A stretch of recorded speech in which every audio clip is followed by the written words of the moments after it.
I do that. There we go. It's resumed. So we are ready.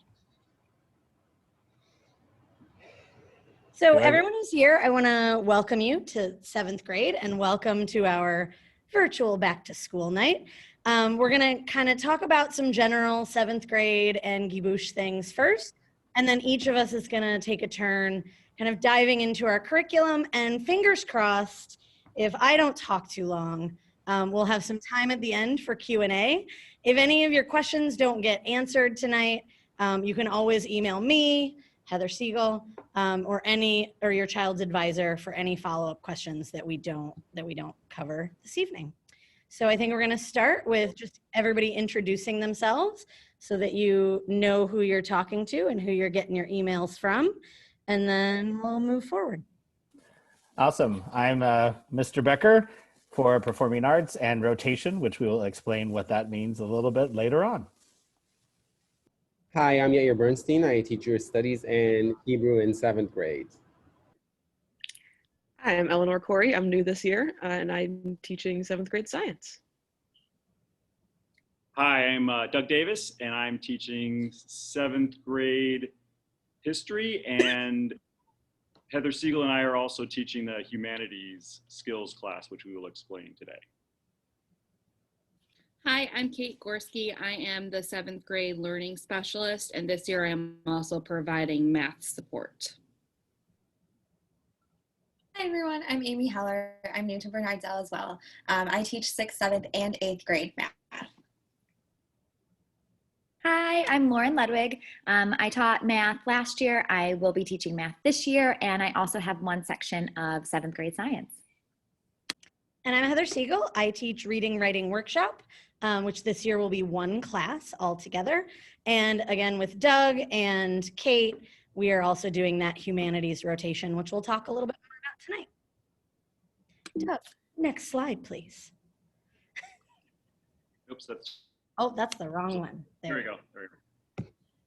So, hi everyone. I am tasked with addressing sort of the elephant in the 7th grade room, which is that we know that this year at Bernardsell is particularly stressful for every member of this community because we start worrying about high school.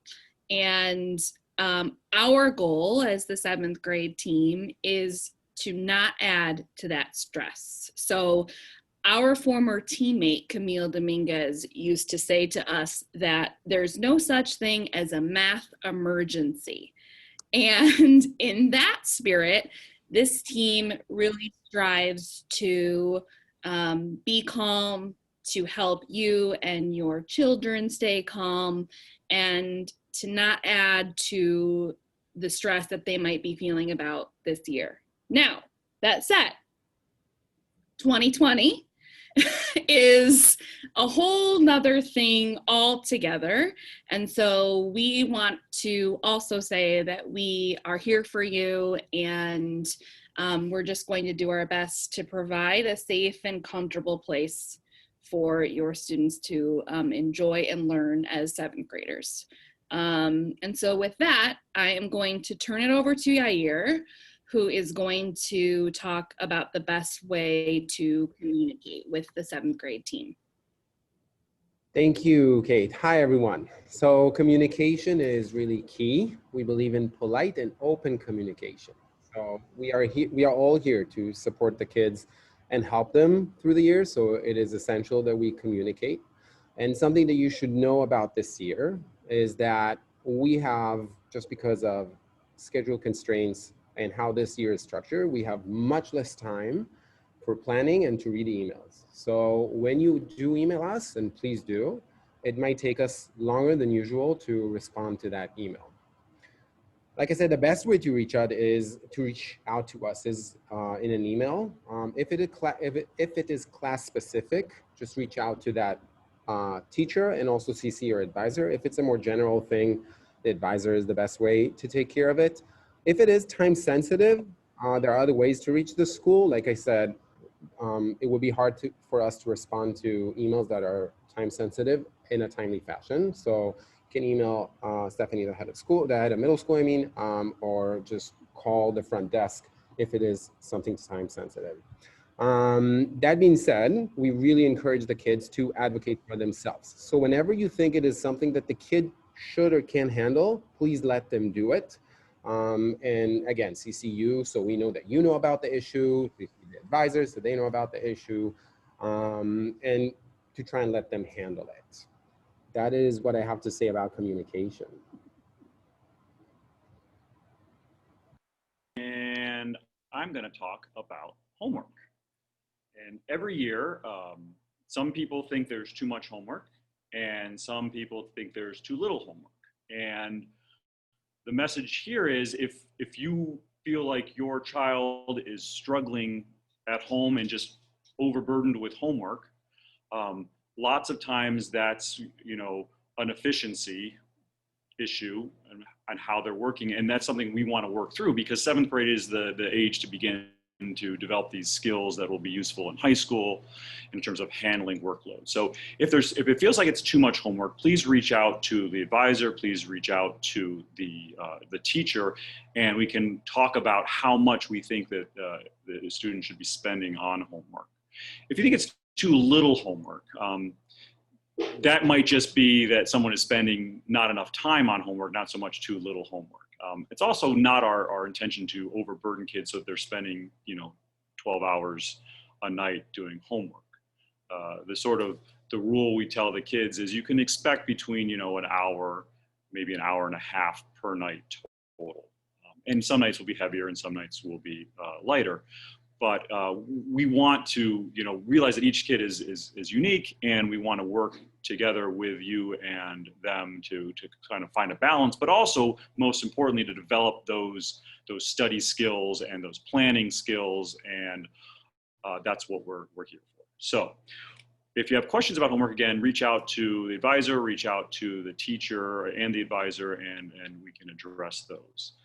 With that, I am going to turn it over to Lauren Ludwig and Eleanor Corey, who will be talking about science. And I'm going to switch the slide. There we go. All right, 7th grade science. So there are 2 teachers doing 7th grade science this year. I am teaching I just noticed a typo there. It should say 7-1 and 7-2, sorry about that. And Lauren is handling 7-3, although I'm also going to be present in the room for 7-3 as well. We can go to the next slide. So we thought we would introduce ourselves a little bit, especially since I'm new to the school this year. Hello, everybody. I'm really excited to be here, even if it is sort of an unusual year to be starting at the school. It's a great community. I'm super happy to be here. Just a little bit about my background. I'm from Chicago, Hyde Park originally. My education, I got my degree in chemistry from Amherst College out east. Then I came back to Chicago and got my education degree from Northwestern. I was originally a high school chemistry teacher. I started out at Lane Tech. I moved around a little bit. I realized pretty quickly, though, that I don't think high schoolers are as much fun as middle schoolers. I think middle schoolers are the best age group. So I ended up here teaching middle schoolers. And I'm super excited about it. If you're curious about that picture in the upper right-hand corner, that is an image of my thesis project from senior year of college in organic chemistry, in case anyone is interested in chemistry research stuff. Probably not, but it's there for fun.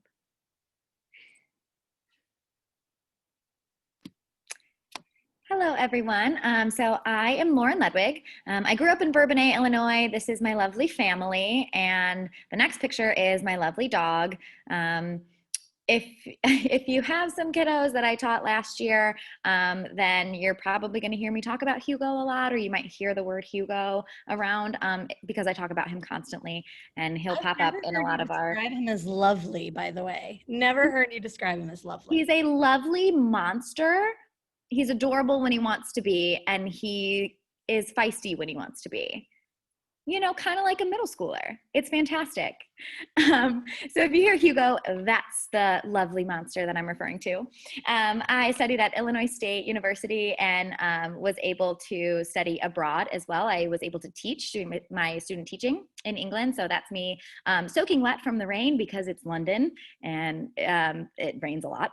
And so that is me over there. And I love to include my traveling into my lesson plans. So I previously taught 7th grade science. I currently still teach math. I teach 7th and 8th grade math. So a lot of you will have me as your child's 7th grade math teacher and 7th grade science teacher, which is awesome, and also advisor. So there's a lot of like intermixing there. But this is a picture from when I taught 7th grade science in McHenry, Illinois. I taught that for 2 years.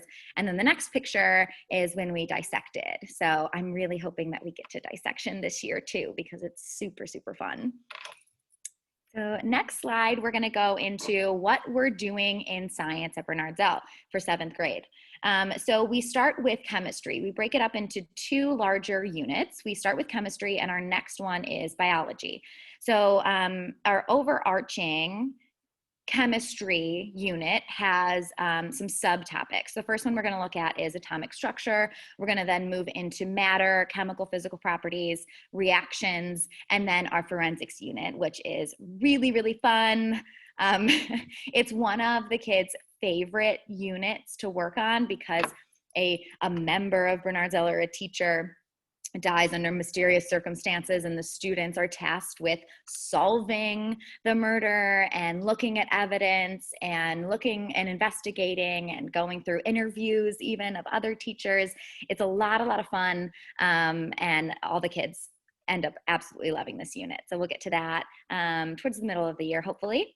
And then we're going to work into our biology unit. So we'll look at what is alive, robotics, the human body, human growth and development, and which is wonderful is that this is also tied into social and emotional development within our Gibushim. So we also have like intermixing, it's interdisciplinary, which is fantastic. And then we end with genetics. A lot of these units have skills built in. So your students are really going to hone in on their CERs. They're probably going to get sick of CERs by the end of this year, but that's a good thing because they are huge in 8th grade. So we really start to develop the claim, the evidence, the reasoning, and writing those and making that reasoning really, really strong. Okay. So the science philosophy here at Bernard Zell, which you've probably heard a bit about previously, it's not changed from when your kids had 6th grade science and previously, but we're really all about the skills here. It's great for them to learn the content, and of course they're going to learn the content, and I'm very enthusiastic about that as a chemist, to teach them about what atoms are and what chemistry is and chemical reactions. But the most important thing, I think, for kids leaving 7th grade and also in general going into high school is to have the skills to be able to conduct an investigation, to go from having a question about a phenomenon to an investigation about that phenomenon, an experiment, to collecting data, to analyzing your data, and then to forming a conclusion. That process is really the core of what science is, and it's really important, a really important skill to develop. So that's what we're super focusing on this year. You'll see here on the slide, there's these things in the science standards and GSS called science and engineering practices, which are considered the 8 really important skills that kids are learning in science. And you'll see we've put stars next to 4 of them. Those are the 4 that we really want to focus on this year with 7th grade. Each grade band picked a different set of skills. So one of the ones we're working on is developing and using models. Since we're working with atoms and chemistry and things that are too small to see, there's going to be a lot of drawing, a lot of figuring out how to represent things using pictures. That's really central to science, especially chemistry. Then there's planning and carrying out investigations and analyzing and interpreting data. Those 2 are just really the meat of a lot of what science is, and something that we want them to be able to do in future science classes in high school, and also just in life. We want them to be able to have a question about how something works and figure out how they can answer that question. And then finally, obtaining, evaluating, and communicating information, which Lauren already touched on with the CERs. We want them to be able to explain what they've figured out. And on the left, we've got some pictures from the first lab we did, which was actually on the very first day of class, kids playing around with sodium polyacrylate. They had a lot of fun with that. It was really cool. All right. Hi. So It's Kate Gorski, the learning specialist again. I wanted to make a slide this year only to very briefly explain my role and also to just reintroduce Sarah Sweet, who couldn't be here this evening. We are the Student Services Department, and the two of us will be working with the 7th grade team again this year. I will be supporting to the extent that I can in the classroom in reading and writing. But also a big part of what I do is collaborating with the team to sort of plan and think about everyone as a learner. And so I put our email addresses there. So if you ever feel like you have questions about how your child is learning and or their social emotional needs, please don't hesitate to reach out to us. And I think that's it for me. Okay, so this year, reading and writing workshop, while the content is very much the same for those of you who have had kids in 7th grade before, the structure and the format this year is going to be a little different because of the new scheduling constraints. Reading and writing workshop this year will be one class. So while sometimes we will be doing more of a writing kind of focus, kids will always be reading also. And while sometimes we may be doing more of a novel study, kids will always be writing also, but it is happening all together in one class. So I'm going to talk about the things separately, but they will kind of ebb and flow and come together. So our goal in reading workshop is always the development of readers. We want our readers to be skilled, to know how to enter a text and make sense of a text. We want them to be passionate about their reading. We love that this community produces kids who love to read, and that's really important to us. We want reading to become a habit for our kids, which is why we do so much reading, both in school and at home. And then we want them to be ultimately critical about what they read and kind of evaluating sources and thinking about the quality of the things that they are reading. I know I don't have to sell reading to this community. It's a very important part of who we are as a community, but because 7th grade is so, has that high school focus always in the background, I just wanted to share some little statistics about reading and the importance of reading. The first one at the top, the major predictor of academic success is the amount of time a student spends reading. So Mr. Davis will say this often to parents who say, how can I get my kid to do better at X, Y, or Z? How can my kid improve their grade? And the answer is almost universally, how much are they reading? Because that makes a huge difference across the board. The stat on the right is, that students who perform in the United States in the top 5% read up to 144 times more than students in the bottom 5%. So again, we're just encouraging that always reading as something that helps across the board. And then the single thing that consistently correlates with high levels of performance on standardized tests of reading ability is frequent voluminous reading. So if you're wondering, how do I get my kids' MAP scores in reading to go up? They should just be reading as much as they possibly can. We're also going to focus on a lot of skills. There is a shift, I think, in 7th grade, and it started in 6th grade on the kinds of skills that we focus on. We really want in 7th grade to focus on close reading and summarizing to get kids to really slow down, especially when they're reading a challenging text, to stop and think along the way, what did I just read? Do I understand what I just read? What do I need to do if I'm not understanding it? We also do a lot with literary analysis, applying different literary devices and analyzing what an author has done in a text. We do those deeper level reading skills like inferencing. And then more broadly, we look at the texts that we read as both a window and a mirror. So looking in the first semester, more of the mirror as we look at identity and how can we see ourselves and our journeys in the books that we read, but then also how do we live other lives through characters and empathize with other people through the things that we read. There will be a lot of things going on in reading class. There will be some times where we read common texts, where there will be a few class novels. We'll have a lot of short stories. We've already started reading some poetry together.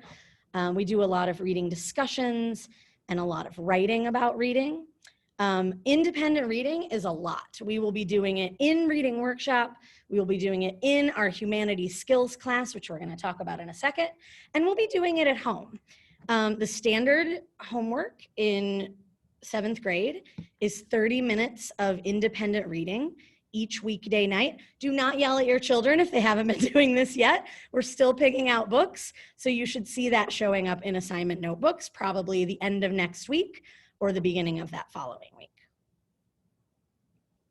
Okay, and so shifting to writing, really in writing workshop in 7th grade, we do write for its own sake, not just about the things that we're reading. And in writing, we really look at really great writers and we observe what they do. We look at strong examples of writing and we try to kind of imitate what sophisticated writing looks like to learn how we can apply that to our own writing pieces. In the first semester, most of our mini lessons in writing focus on genre. So we'll look at, like right now, starting tomorrow, we're going to be looking at the features of an effective free verse poem while we write a poem together. And then we'll look at what makes a good critical review or what makes a good memoir. And we really focus on, okay, what do I have to say about this topic? And then second semester, there's a big shift to something we haven't done a lot in 5th and 6th grade that's new for 7th grade, which is really focusing on what's the best way to say the thing that I want to say. So you'll see us working a lot on sentence variety, so how you combine sentences in different and interesting ways to make your writing more polished, to make their writing more professional, and just elevating the quality of that writing. So these are the forms that we do in first semester, or over the course of the year. We'll do poetry, memoir, and review in first semester, and then we'll tackle microfiction and essay. Other kids may choose to do things beyond this, but these are our kind of core 5 genres that every kid will do over the course of the year. And then everyone always wants to know about grammar. So there's a couple things that I want to say about grammar. One is in writing workshop, you will see a lot of grammar instruction that's focused on proofreading and catching our errors. So there will be whole class mini lessons. There will be one-on-one conferences that respond specifically to the errors that kids are making. So if I see that everybody in the room is struggling with when to add an apostrophe S versus when to add S apostrophe, we might do that as a whole class. But if I see that Miss Ludwig is mixing up there, and there, which she would never do, I might just have a one-on-one with her and teach that to her specifically. We also, just so you know, when you see drafts coming home, we do not circle every error that kids make. We really, when they submit a draft, kind of identify, here are 1 or 2 teaching points based on an error that they've made that we can try to get them to learn moving forward. And then we really see errors as an opportunity to teach new skills.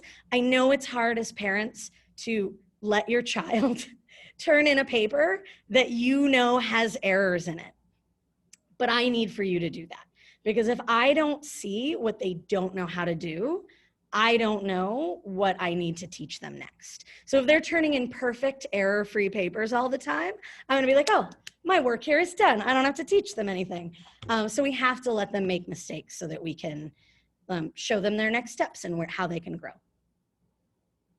And then in this humanities skills class, which Doug and Kate and I are all a part of, that's where we're gonna pull out those really foundational grammar things that might show up on, say, standardized tests, things like parts of speech and parts of a sentence outside of the context of writing. That's where our no red ink practice will happen, which is a digital module that reinforces grammar skills. So that will allow our writing workshop to really be focused on a writing workshop.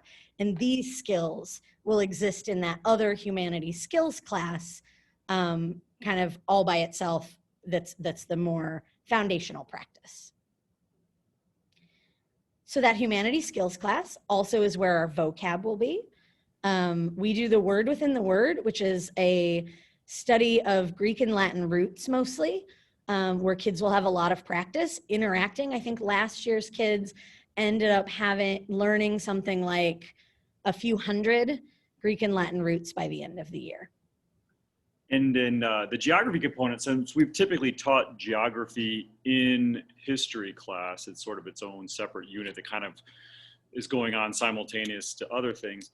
We're going to pull that out and we're going to focus on two things. One, sort of the themes of geography, which are place, migration, location, and understanding like where things are in the world and how the environment impacts human culture. And then we're also going to like just learn where things are, because it's good to know where, you know, France is, especially if you're learning about France. It's good to know where Jordan is if you're learning about the Middle East. So it's good to know where things are. So we use a software program called Shepherd Software, and the kids like to practice it. Hopefully they don't play it during other classes, which is what they do sometimes, but we try to avoid that. But it's a good downtime activity. You know, they're going to have a screen in front of them. They can learn, you know, where Uzbekistan is.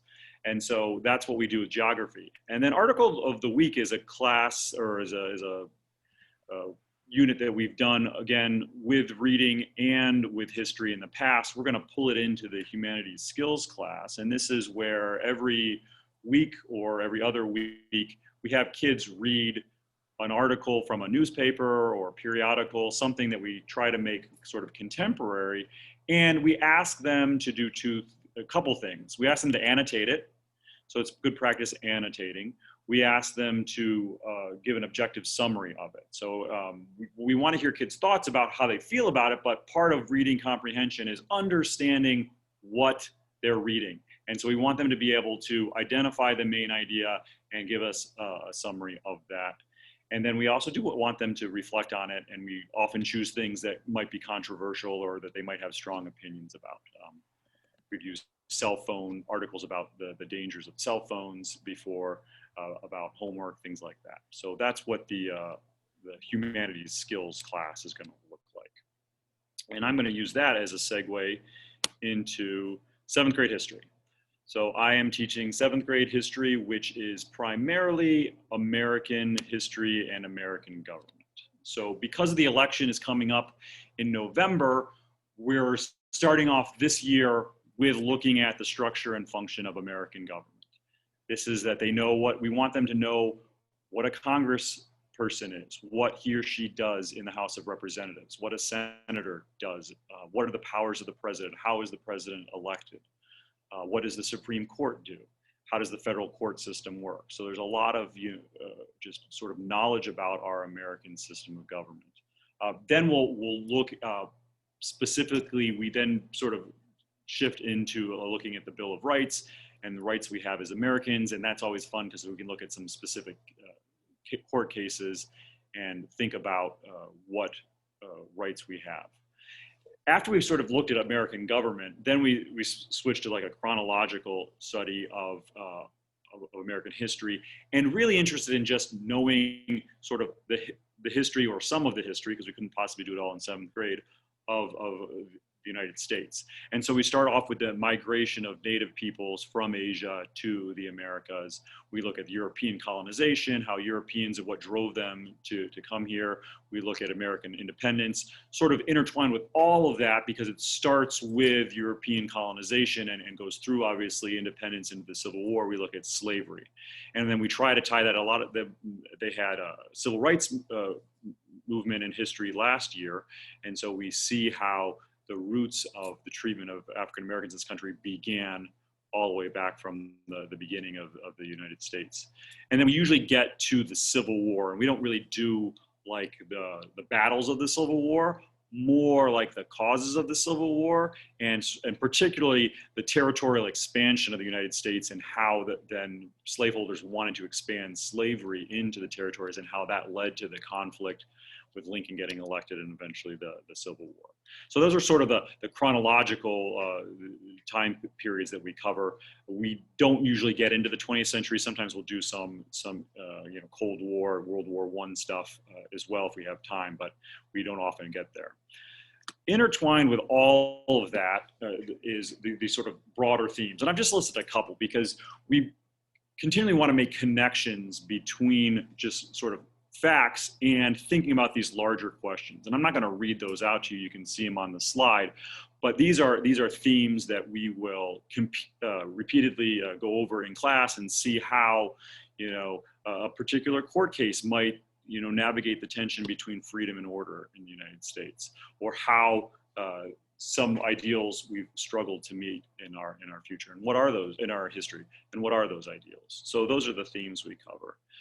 And then finally, we have some skill objectives. And a lot of this is overlap with reading and writing as well. You'll see that I put down objective summaries, identifying the main idea, and those are important in reading as well. That's something we hit on in nonfiction texts, even more in history. And then source evaluation, which is a little bit unique.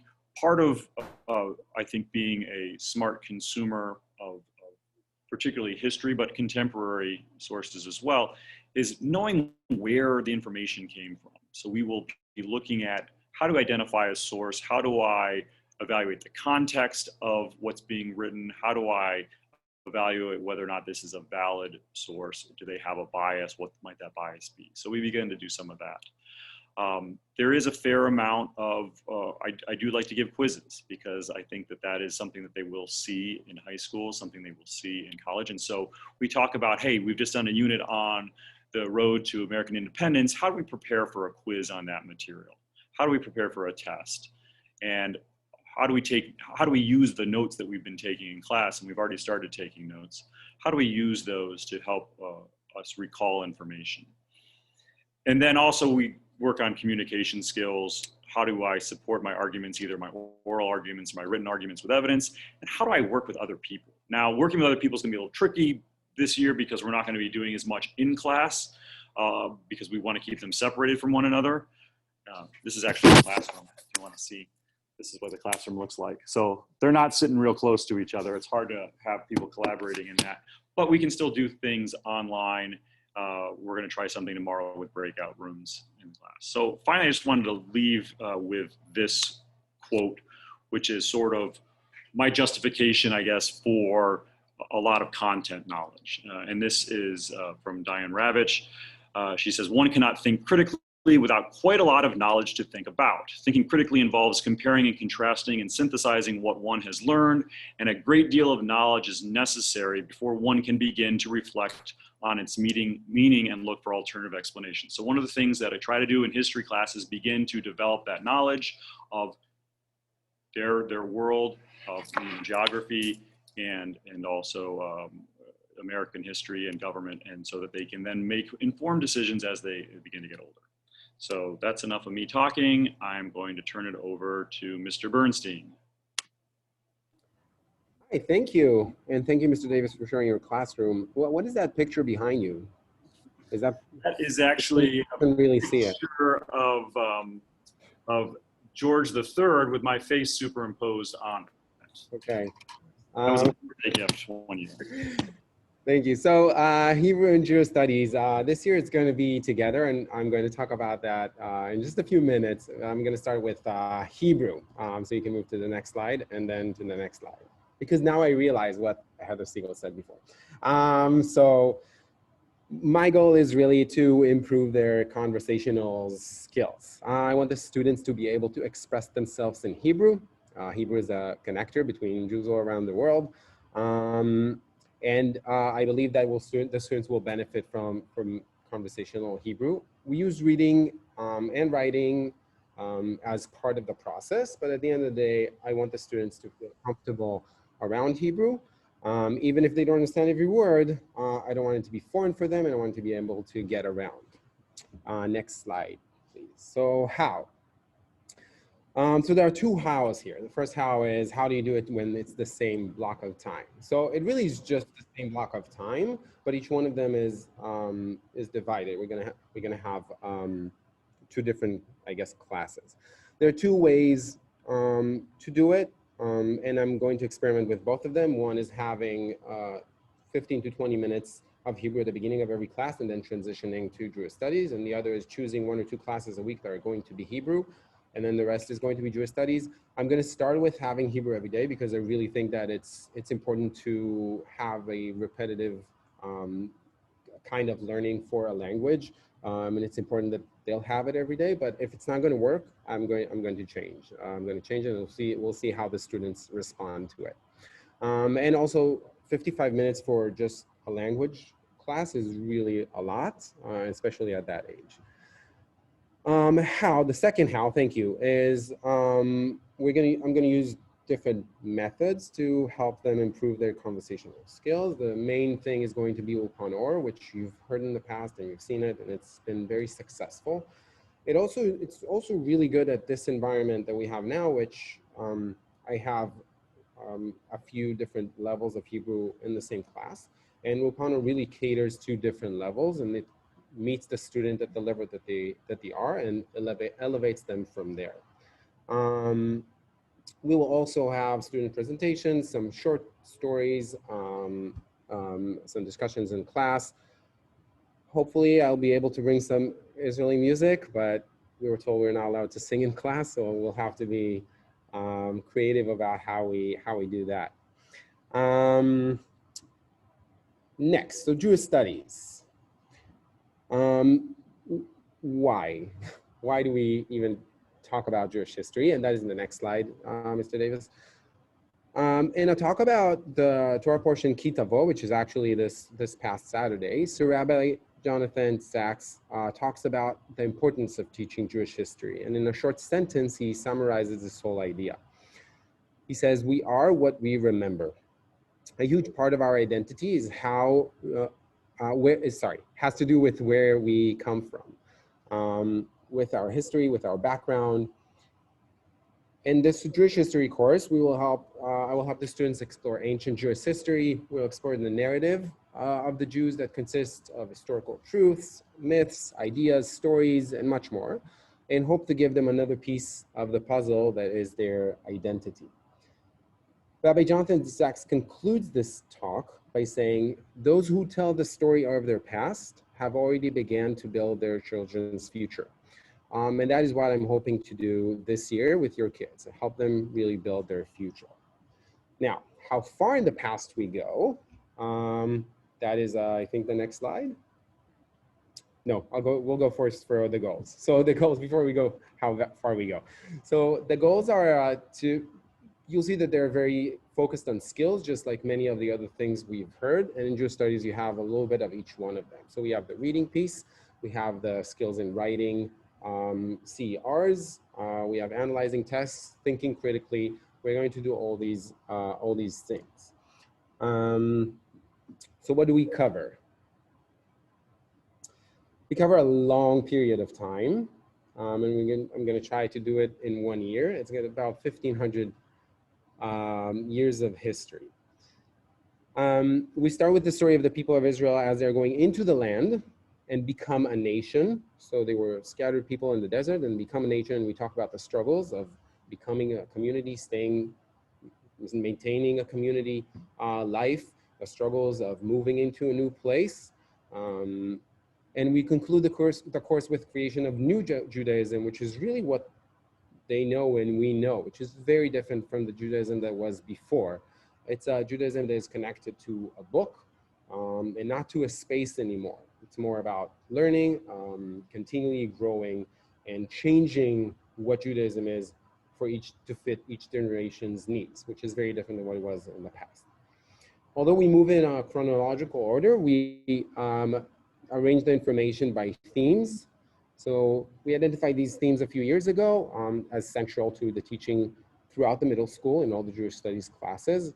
And so it helps connect the students to things that they've heard in the past in Jewish studies, as well as things that they will hear in other classes.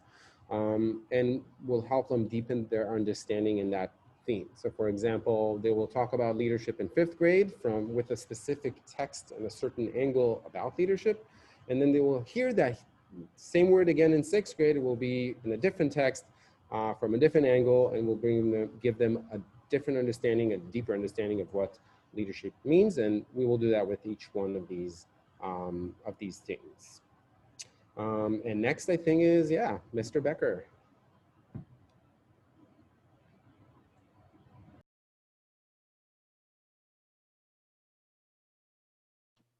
I don't know if Mr. Becker wanted to introduce this or if I was just supposed to press play. So just play. Mr. Becker's on like multiple Zoom calls at once. He's also doing 8th grade. So give me the thumbs up for play or the thumbs down for you want to talk. Play. All right, got it. Because oops, nope, got to go back and try it again. Let's try this again. Wait. Did I unmute myself? Yes, you did. Awesome. Something went weird and I could not get to the thing. Hi, everybody. So I'm Mr. Becker, Performing Arts, and I am part of what we are calling rotation, which means that throughout the year, your children, our students, are going to have their specials in a rotation. So they're going to have me for 8 weeks, and then I believe they're going to PE next, and then they will have Ms. Sherman for art. And finally, they'll end the year with Mr. Mather, which is exciting because he has never taught 7th grade since I've been here, and it's only my 2nd year. But so we're excited that we'll be able to see all of the specialists during this year, despite the time constraints that we have. But as Performing Arts, you know that we're doing a 7th grade film. And so instead of talking about it, I made a video for you that talks about it to kind of show you the process of what we're doing. And you'll see in the background is our temporary recording studio. It's a bit messy, but you'll learn more about it in the video.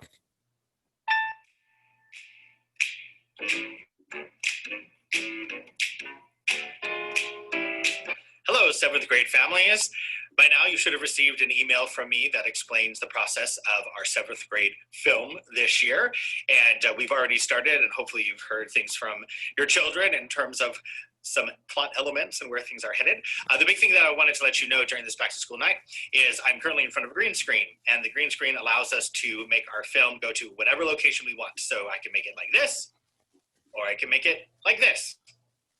The reason this is important is pretty soon we're going to be sending green screen fabric home with your child or children so that they can record at home, because we're going to be doing a combination of filming at home as well as filming at school, if you are comfortable with it, a little bit later on in the process once we kind of get the outline of the film taken care of. So we've been working in class on how to film at home, and so hopefully they will have all those tools and resources in their head and ready to go.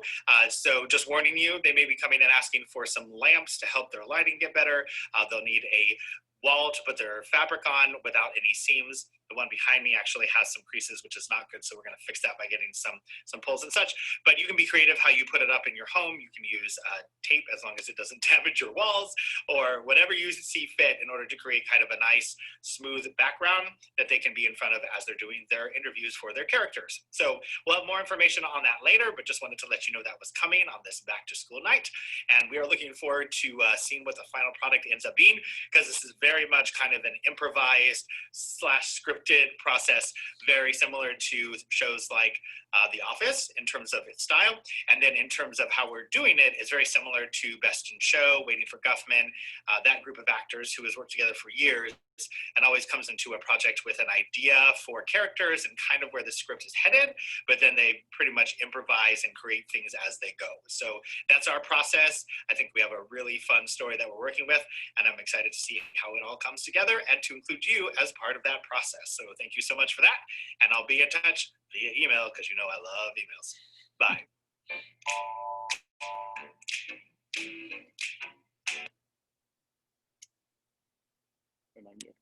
Okay, so I think that is now everyone. So I'm going to stop sharing my screen, and we are going to have some time to answer any questions that anyone has.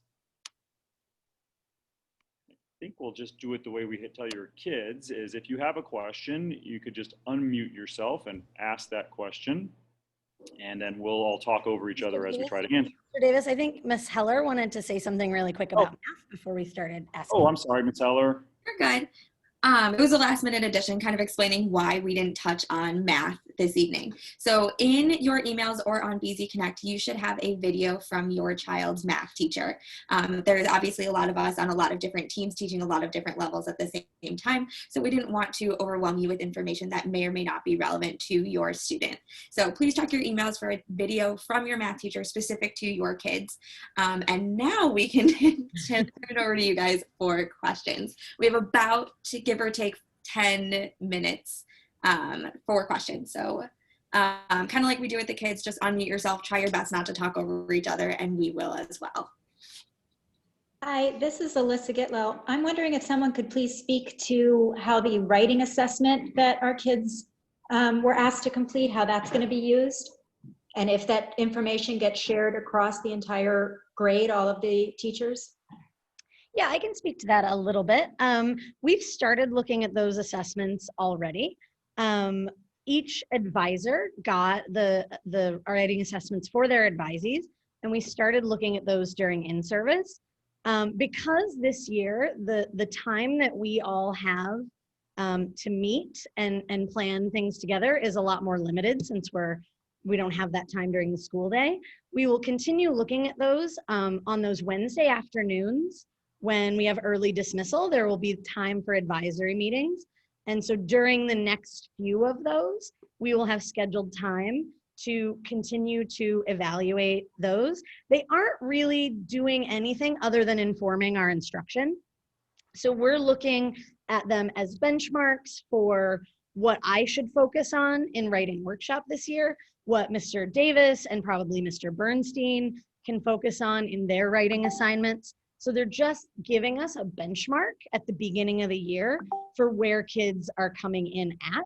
And then hopefully we're going to be, it's my understanding that we're going to be doing that assessment again a couple times throughout the year so that we can track progress as the year goes on. If anybody has more information, that's my understanding of it. I see Kate's kind of nodding, like, does that sound like what your understanding is too? That's what I would have said, yes.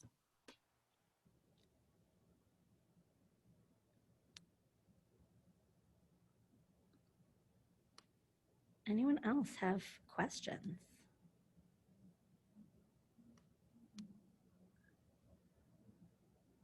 It's nice to see a couple people's faces. So I think maybe for people who feel confident that they don't have questions, you're obviously free to go. If anyone wants to stick around and ask any questions when the group gets a little smaller, that's fine too. Like we said, you can always follow up with any one of us, with your child's advisor or with me, and we're happy to follow up with those things through email as well. Well, if nobody else has a question, I'll ask more. Yeah, please. I'm not really clear on so Mr. Becker said it's an 8-week rotation. I guess I misunderstood. I didn't realize, so all of you are essentially going through the entire 7th grade. And then the teachers who cross grades are in rotation. Is that right? So our 7th grade team this year, except for the math teachers who, as you know, teach remotely, the rest of us only teach 7th grade this year. So in previous years, for example, I taught all the writing workshop, and then Doug, Danny Steele, and I shared the reading workshop. In order to keep kids safe this year, the core teachers, the advisors on the team, only come into contact with 7th graders. And then Brandon, who is the rotation, he is with 7th grade for a time, and then the next teacher comes in. So the rest of us are the whole year, and that rotation just switches off every 8 weeks. But then essentially, if there is somebody in the 7th grade or if there's a member of the teaching team, then each child would have, that's not a special, then each child is potentially exposed. Hopefully nobody gets sick, but if a member of the 7th grade teaching team, then it's less likely that one cohort would go out than the entire grade. would go remote. Is I that think right? that would be a question that would be more for Audris or for Stephanie or for Gary to answer. Okay. We aren't self-contained, like we aren't a lower school classroom, so we are not self-contained with the same group of kids all day. The teachers do rotate throughout the day. I would say the logic being that teachers are probably more responsible with hand washing and things like that than teenagers are. So, but if I think more specifics, you would have to go to Audris for the reasoning behind that decision making. And I No know problem. the rotation is also so that, you know, I'm only with 7th grade for this 8 weeks. I don't cross into any other grades. And then once I'm finished with 7th grade, I'm out and I'm with the next grade that I'm going to, which happens to be 6th grade.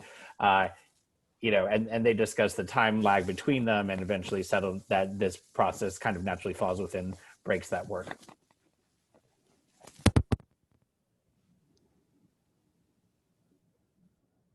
Other questions? But your understanding is correct. Like that's exactly the way we're doing it. So, other questions? It can be about anything. This is Really? Jessica. I'm Emma Vallenilla's mom. Yeah. Hi. Thank you, everybody. As you probably know, Emma is staying at home with her sister. So for Miss Corey, I was wondering if there's a fun way for me to, I know it's difficult to replicate what you're doing in the science lab for Emma, right? And she's seeing what her friends are doing, but if you have any advice for me to buy things for her here and have them at home so that she can do some of the experiments here at home, you know, I'm more than willing to partner with you, and I can get the materials and have them available for her to do some of the experiments to the extent that that's possible. So maybe you and I can talk later offline, and if you have any ideas, I would be love to hear from you. Sure, yeah, that's a good idea. I think it'll definitely range from experiment to experiment. Like later this week, we're going to be doing something involving a Van de Graaff generator, and you're probably not going to want to buy a Van de Graaff generator, but a lot of the other experiments we're doing will involve more household stuff. So yeah, if you would send me an email, I can try to send you some more details. Okay, That would be great. great. Thank you. Maybe a flux capacitor though would be good to have. Hi, this is Enid Zimmerman. I was wondering if you could tell us a little bit more about how the math is going, and if you feel like through Zoom, the math teachers are able to get sufficient feedback from the students, and just how the experience with math is going, since it's so different than what is happening with the other subjects. Thank you. I'm happy to jump in on that. Both Amy and myself teach 7th grade math. So Amy, jump in whenever you'd like. It's a bummer that I can't see the kids in class. Like I would love to. Thankfully I do get to see some of them like through Gibouche and science. But yeah, in a perfect world, we would have math face-to-face. I think we are making the absolute best of this situation. Technology is a beautiful thing. This Zoom, so great. Breakout rooms. The kids maneuver Zoom like pros already from the spring. So it's going very smoothly, much smoother than even I anticipated. So that's wonderful. And the kids are very responsive to it. They're in a group where 4 different classes of math taught by 4 different human beings are happening in the same room, and it's working. It actually is. Granted, there are going to be little hiccups here and there with audio and with headphones. But as far as student feedback and teacher feedback, it is going smoothly. Obviously, we're still kind of like working out all the kinks and going through how much content we can get through in an online lesson. So it might go a little slower. We might have to really look at what are the big ticket concepts and items with math this year, and work in throughout like bell ringers and warm-ups, those smaller skills, and really build those up. And if you want to touch on anything. No, I think you did awesome and highlighted kind of everything and how the kids are feeling. It's definitely a new skill for us to navigate as well as for our students to navigate. but every day we are problem solving together. And, you know, I especially I know I talk to my kids every day and say, hey, what's your feedback? And I'm sure the rest of the team does as well. And it's definitely a work in progress. It's still super new, but it's going really, really well. And I think we are, even as teachers, like shocked at how well it's going, given what we are kind of working in and working with at the moment. And I can talk a little bit maybe about how it looks like on the other side, because I was gonna do that too. Yeah. You go first. You go first. You go. Thank you. So I don't know if the parents know, but while the math is being taught online, there's a teacher also in the classroom to obviously supervise the kids, and all the teachers who wanted to just talk are there. It's amazing to see how engaged the students are, and it seemed like they forgot that usually math is taught in the classroom with the teacher. They're totally into it. And you hear like someone screaming an answer there and then someone laughing there, and just, it works out somehow. Yeah. Are the kids going to be sending in their like pictures of their notebooks so you can see how they're organized or how they're doing their work? Yeah, so it varies teacher to teacher as to how the students are submitting work. A lot of us are doing online activities where they're either uploading things or doing things with an interface that is like an electronic whiteboard or something of that sort. But we're definitely all collecting work kind of in various modes and at various times to see exactly what the kids are doing and their thought processes. And if I could just jump in and make one big ask, I think that there are two things, like the top things that we need your help with that can either make or break a really successful math day. And that is kids coming in with their Chromebook fully charged and kids coming in with their headphones. Because when you've got kids in 4 different classes on headphones, if they don't have their Chromebook charged, then it makes it almost impossible for them to participate in math. And if they don't have their headphones, we have to like find like a closet or something or a corner of a hallway to have them work where they're away from everybody else so their audio doesn't disturb people. So anything you can do.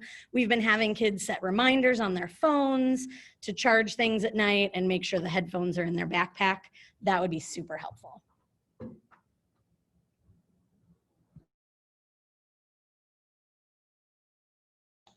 I would just ask if Mr. Bernstein can please send home the dad jokes on the Mami Shma every week. That would be hugely appreciated. I'm not sure if they're accurately being transmitted home, but they seem like they are because they're moderately funny. That's number one. Yeah. Number two is, do we have some sort of sense when we will allow the children to peep and talk a little bit in certain classrooms during lunch? I understand they have face shields and not masks, but I don't know. I've been at school. I don't know how far the desks are from each other, but you know, the movies and the silence can be a little deafening. Yeah, so I could speak to that. There is some conversation happening at lunch, so it's not just watching screens. What we basically ask them to do is to wear face shields and refrain from talking while they're eating as much as possible. And then once everyone's kind of done eating and there's still usually 10 minutes left in lunch, we then put the face masks back on, and then we allow them to sit in their desks and talk to one another. So there is, it's not the same. They're not draped all over each other and rolling around on beanbags like in years past, but they are still, I think, having certainly a much better experience than they would be if they were all at home on computers looking at each other and talking. And then at recess, we even allow them to talk across what we call the DMZ. So we have the field divided up into different zones. And so like 7-2 will be in one zone, and then there's a 6-foot no man's land, and then there's the 7-3, and so they can sort of get up to the borders, and we're kind of like the UN. We march in between and make sure that they don't cross over. But yeah, they get to talk a little bit. I did have someone try to apply for a visa, but I had to deny them. So who did that? I have to know. I'll give you one guess, and his name might start with Liam. So I think if it's 8:01, and since some of us have been here since 7 o'clock this morning, and it's fun and all. I think we're going to have to shut this down. And if people have further questions, please reach out to either the teacher that you think is appropriate or the advisor, and we will be happy to get back to you. Okay. Thank you all so much. Thank you. Thank you. Thank you, everyone. Thank you. Thanks all. Be safe, everyone. Thank you. Thank you.